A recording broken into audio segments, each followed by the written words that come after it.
kalian semuanya. Bismillahirrahmanirrahim. Assalamualaikum warahmatullahi wabarakatuh. Waalaikumsalam warahmatullahi wabarakatuh. Halo semuanya, selamat pagi. Pagi. Boleh teman-teman yang masih melakukan aktivitasnya seperti HP-nya mengerjakan tugas yang lain disimpan terlebih dahulu. Berdirinya kompetisi ini adalah untuk memaparkan hasil observasi kami terkait konsep binomial Newton dan variabel acak binomial. Nah, namun sebelum itu mari kita perkenalkan diri terlebih dahulu. Perkenalkan, nama saya Alia Zara Putri selaku moderator dan pemateri. Di sini saya ditemani oleh rekan-rekan saya. Silakan perkenalkan diri. Perkenalkan, nama saya Ridwan Lamlang Saputra sebagai pemateri 1, nomor absen 29. Perkenalkan, nama saya Rodi Muhammad Rajabani Aminasir. Saya sebagai pemateri 2, nomor absen 25. Perkenalkan, nama saya Intan Karmelita sebagai pemateri ketiga, absen 12. Perkenalkan, nama saya Siti Naira sebagai pemateri terakhir, absen 31. Nah, itu dia pemateri yang akan menyampaikan materinya pada kali ini. Nah, ada juga aspek-aspek yang akan kita bahas pada pertemuan kali ini, yaitu konsep binomial Newton dan variabel acak binomial. Yang pertama ada binomial Newton atau binomium Newton yang akan disampaikan oleh Rizwan dan saudara Zalpa. Karena saudara Zalpa berhalangan hadir, maka akan disampaikan kembali oleh Rizwan.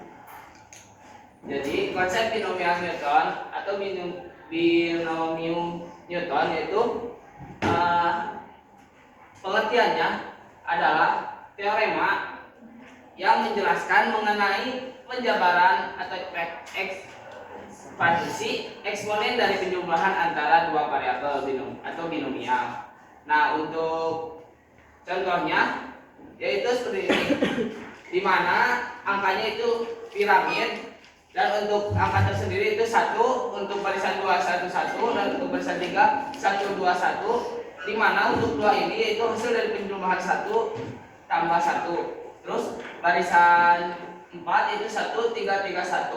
Yang untuk 3 ini yaitu 1 tambah 2 jadi 3. Terus 2 tambah 1 jadi 3.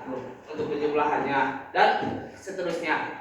Terus dalam bentuk segitiga Pascal tersebut dapat membantu dalam penjabaran pangkat luas suku.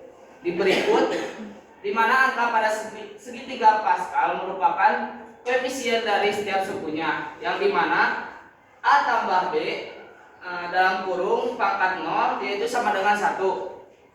Terus A tambah B dalam kurung pangkat 1 yaitu A tambah B. A tambah B dalam kurung pangkat 2 yaitu A pangkat 2 tambah 2A B tambah B pangkat 2 dan seterusnya. Nah, jadi ini tuh adalah koefisien dari sini kayak ini 1, ini 1, 1 1 1 1, 1 2 1, 1 2 1. Berikut juga. Nah, selanjutnya ada kombinasi segitiga Pascal yang akan dijelaskan oleh Rafali. Nah, untuk kombinasi segitiga Pascal ini ada metode lain yang tadi sudah dijelaskan oleh Rizwan. Itu ada metode lain untuk menentukan koefisien binomial, yaitu dengan menggunakan konsep kombinasi. Nah, selain yang tadi dijelaskan oleh Rizwan, dan juga ini juga ada konsep kombinasinya. Nah, dengan kombinasi segitiga Pascal dapat ditulis sebagai berikut. 0 C0 kita bentuk piramida terlebih dahulu agar mudah dimengerti. Kemudian 0 C0, kemudian turun jadi 1 C0 dan 1 C1. Kemudian kita turun lagi 2 C0, turun 2 C1, 2 C2. Terus turun lagi jadi 3 C0, 3 C1, 3 C2 dan 3 C3. Jadi dimulainya itu dari 0 terlebih dahulu. Kemudian seterusnya seperti ini sampai seterusnya. Terima kasih kepada saudara Rafali dan Ridwan yang sudah memaparkan mengenai kombinasi-kombinasi segitiga Pascal. Nah, ininya jika kita perhatikan ya, 0 1 2 3 4 5. Berarti di sini juga kalau bikin piramida lagi 6. Sedangkan yang di sininya tetap 0, yang di sininya tetap 1, ini tetap 2 3 4. Nah, ininya juga berubah 1 2 3 4 5, 2 3 4 5, 3 4 5 4 5. lihat ini kita, sebelah kanan sama sebelah kiri C-nya. Selanjutnya ada ekspansi aljabar yang akan dijelaskan oleh Pak Pali ya, lanjutannya Pali. Nah, untuk ekspansi aljabar sendiri itu sehingga bentuk ekspansi aljabarnya sebagai berikut. Dalam kurung A tambah B pangkat 0, karena ini rumusnya itu yang tadi 0 C 0. Kemudian dalam kurung A tambah B pangkat 1 itu sama dengan yang tadi 1 C 0 A, karena diibaratkan sebagai A-nya. Terus tambah 1 C1 B yang tadi sudah dijelaskan.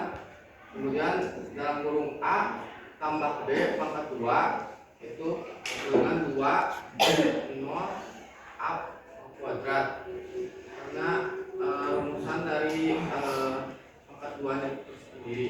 Dan A C1 kali AB, karena rumusnya A kuadrat ditambah AB tambah B kuadrat rumusannya. Jadi 2 C2 tambah B kuadrat. Kemudian A dalam kurung A tambah B 3 dengan polanya sama seperti ini, cuma ini kan pangkat 1 dianggapnya, jadi 3 C0 A pangkat 3 seperti ini. Terus ini 3 C1 A nya ini dari pangkat 1 jadi pangkat 2 B tambah 3 C2 pangkat AB kuadrat, ini AB jadi kuadrat, B nya jadi kuadrat, tambah 3 C3 B pangkat 3, dan seterusnya sampai membentuk sebuah piramida. Nah, dengan aturan kombinasi uraian polinomial polinom bentuk dalam kurung AB pangkat N dapat ditentukan dengan rumus dalam kurung A tambah B pangkat N sama dengan N sigma R sama dengan 0 N C R kali A pangkat N kurang N B pangkat R. Nah, itu dia ekspansi aljabar. Jadi ini itu adalah uraian dari yang tadi piramida yang sebelumnya sudah disebutkan. Selanjutnya ada contoh soal akan dijelaskan oleh saudari Naira. Sebelum kita masuk ke contoh soal, kita harus tahu dulu beberapa hal. Ada NC0 sama dengan 1, NC1 sama dengan N, NCN-1 sama dengan N, NCN sama dengan 1, dan NCR sama dengan N faktorial per N faktorial min R faktorial kali R faktorial. Di sini soalnya jabarkan dengan rumus binomial Newton X tambah 2 pangkat 4. Ini tuh sama aja kayak A tambah B pangkat N. Jadi A nya tuh X, B nya tuh 2, N nya itu 4. Rumusnya itu A tambah B pangkat N sama dengan sigma N I sama dengan 0 N C I kali A pangkat N min I kali B pangkat I. Karena ini tuh jadi N nya itu 4 kan, jadi nanti kita jabarin sama pangkat 4. Kita masukin ke rumusnya X tambah 2 pangkat 4 sama dengan sigma 4I sama dengan 0 4 C I kali X pangkat 4 min I kali 2 pangkat I sama dengan 4C0 kali X pangkat 4 min 0 kali 1 pangkat 0 tambah 4C1 kali X pangkat 1 pangkat 4 min 1 kali 2 pangkat 1 tambah 4C2 kali X pangkat 4 min 2 kali 2 pangkat 2 tambah 4C3 kali X 4 kali X pangkat 4 min 3 kali 2 pangkat 3 sama 4C ditambah 4C4 kali X pangkat 4 min 4 kali 2 pangkat 4. Yang pertama ada 4C0.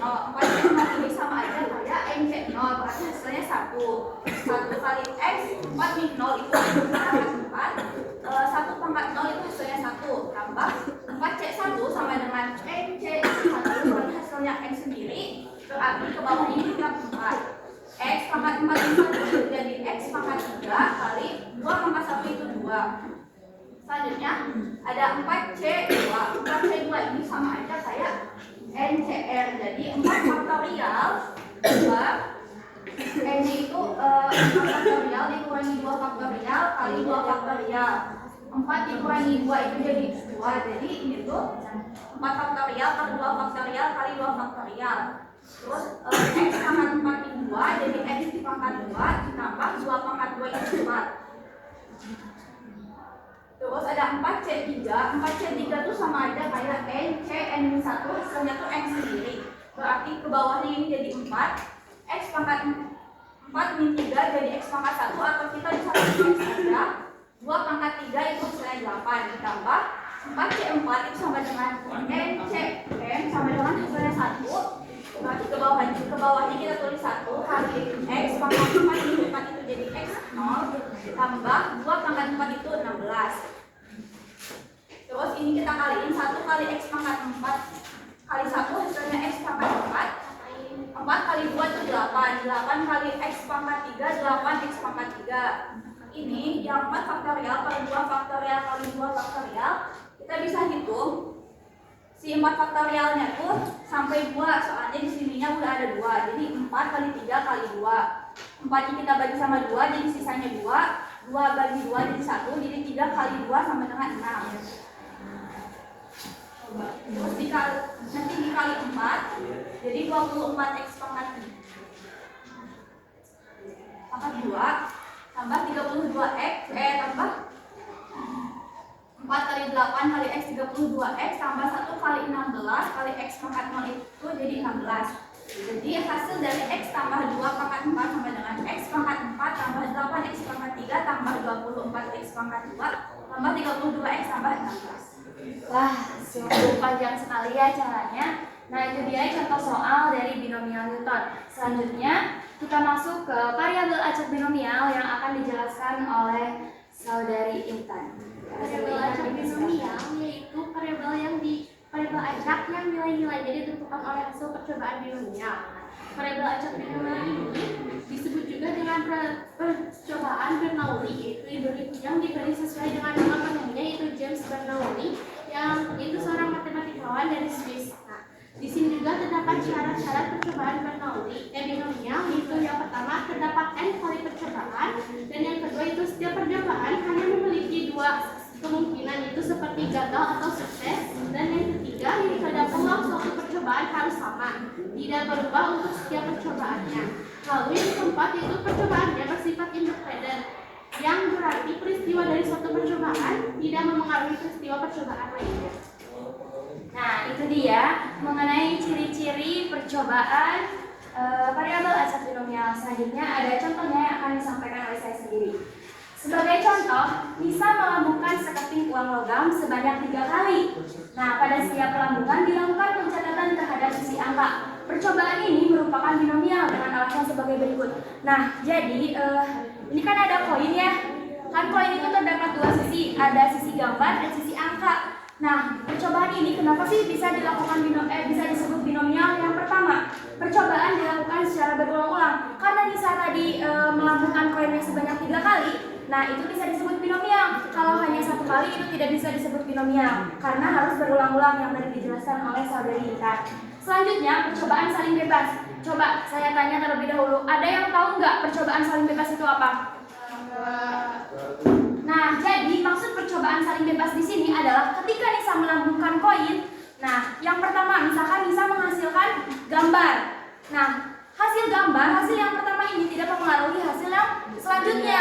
Nisa bisa saja dapat gambar ataupun angka pada percobaan selanjutnya karena kita tidak tahu kan, tidak terukur pada percobaan sebelumnya. Nah, itu yang disebut dengan percobaan saling bebas yang sudah tadi dijelaskan.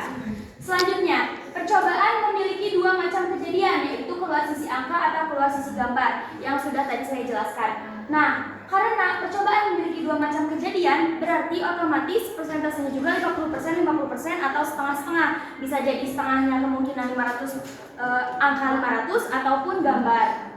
Nah, jadi karena uang logam dilambungkan, maka peluang sisi dalam setiap percobaan selalu sama, yaitu setengah. Nah, itu dia adalah ciri-ciri dari binomial. Yang pertama dilakukan secara berulang-ulang, yang kedua percobaan bersifat bebas, yang ketiga memiliki peluang 50-50 atau setengah-setengah. Nah, itu dia presentasi kali ini. Kesimpulannya adalah distribusi binomial digunakan untuk menghitung peluang sukses dalam percobaan. berulang dengan dua hasil. Metode ini bisa memprediksi hasil maupun resiko di berbagai bidang termasuk usaha ataupun matematika yang lainnya. Sekian dari kami. Mohon maaf apabila ada kesalahan. Terima kasih. Wassalamualaikum